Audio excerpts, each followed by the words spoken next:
Kabilang na ang Pilipinas sa mga nangungunang bansa pagdating sa medical tourism. Dinarayo na raw ng mga turistang Pilipinas para sa cosmetic procedures. Nasa frontline ng balitang yan, si Gerard de la Peña. Kung dati dinarayo ang bansa sa malaparaiso nitong ganda at kultura, ngayon, pati na sa larangan ng pagpapaganda, unti-unti na tayong nakikilala. Ayon sa Medical Tourism Index noong 2021, isa ang Pilipinas sa mga nangungunang bansa pagdating sa medical tourism.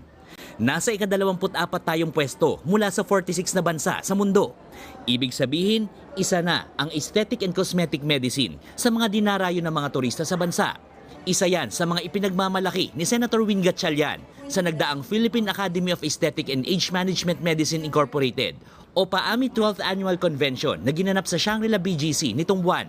One thing I learned that in the Philippines, we have the best doctors, we have the best service, and most importantly, we can communicate in English.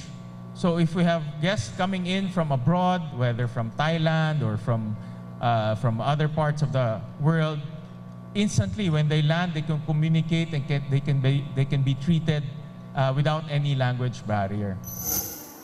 Isinaad pa ng senador na dapat nang magkaroon ng aesthetic management technology upang mas masuportahan ang ating mga health workers sa bansa. Sayang because we have the people who will use the technology, but we don't have the technology being developed here in the Philippines. And that's also one opportunity for PAAMI to look at how to build our own aesthetic and age management technology right here in our shores. Sa mga hakbang na ito, inaasahan ng pag-usbong pa ng medical tourism sa Pilipinas.